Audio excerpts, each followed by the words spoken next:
Hello everyone, good morning. কেমন আছো সবাই? Welcome back to my channel. তো আজ হচ্ছে 15th এপ্রিল আর আমরা যাচ্ছি হসপিটাল। এর আগের একটা ভিডিওতে বলেছিলাম না আমাদের বাড়িতে গুড নিউজ আসছে, তো এই গুড নিউজটাই হচ্ছে সেটা, যে আজকে দিদির ডেলিভারির ডেট। অ্যাকচুয়ালি ডেটটা আগেই দেওয়া হয়েছিল, এক সপ্তাহ আগে। ওরাই একটু এক্সটেন্ড করেছে এই ডেটটার জন্য।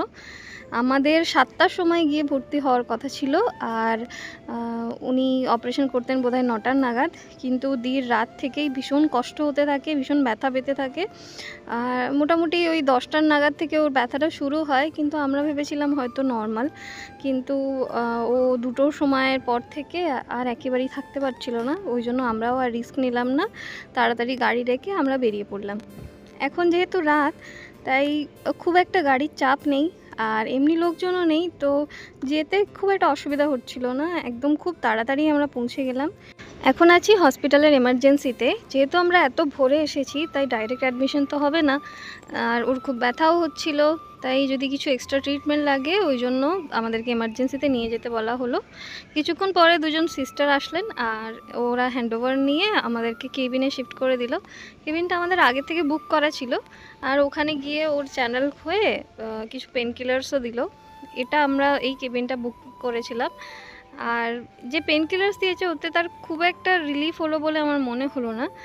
এটা হচ্ছে পেশেন্ট পার্টির বেড। আমি একটু বাইরেটা দেখিয়ে দিই। এখন বাজে 7:30 নাগাদ, আর বাইরেটা সত্যি ভীষণ ভালো লাগছে দেখতে। তো এটা হচ্ছে আরামবাগ মিউনিসিপ্যালিটি এরিয়া। একটু একটু কলকাতা শহর লাগছে না বলো? আমার তো দেখে ভীষণ ভালো লাগছে। তো দির ব্যথা সেরকমভাবে কমেই না, কিছুক্ষণ ঠিক থাকে, আবার কিছুক্ষণ হতে থাকে। তারপরেও আবারও সিস্টারকে ডাকা হলো, সে এসে ওর নানা রকম ভাইটালস নিল, আবারও কিছু পেন কিলার্স দিল।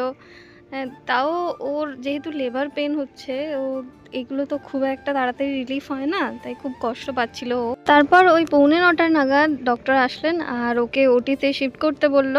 আমরা এসেছিলাম আস্থা ডায়াগনস্টিক মাল্টি স্পেশালিটি হসপিটালে, যেটা আরামবাগে। হসপিটালটা বোধহয় খুব একটা পুরানো না, তাই বেশ পরিষ্কার পরিচ্ছন্ন আর বেশ ভালো। দিদিকে ওটিতে নিয়ে চলে গেছে, আমরা হসপিটাল এখন যাচ্ছি। আর খুবই এক্সাইটেড ফিল হচ্ছে, সত্যি কথা।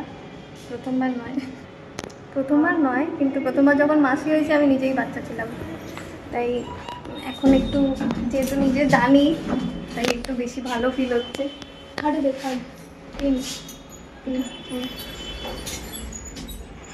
চলো পরে আবার দেখা হচ্ছে ওটির পরে। ওটির বাইরে এই সিটিং এরিয়াটায় বসে আমরা সবাই ওয়েট করছিলাম, আর সবাইকেই দেখে বোঝা যাচ্ছে ভীষণ টেনসড। অরিন্দম দা তো টেনশনে শুধু পায়চারি করে যাচ্ছে। টেনশন হচ্ছে, টেনশন হচ্ছে। কি হবে বলো, ছেলে হবে না?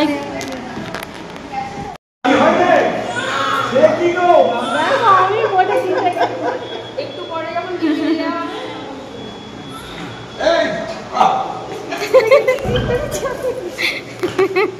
না ছেলে হয়েছে,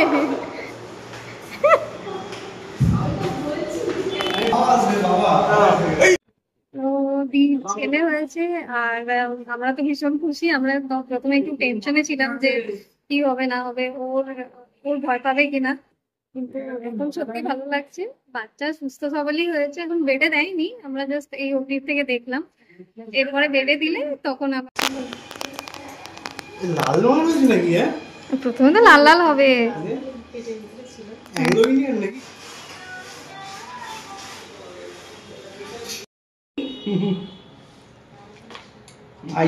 নতুন মেম্বার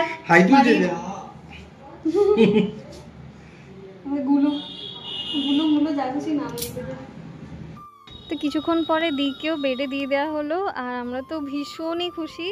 ওরও ব্যথা একটু কম হয়ে গেছে।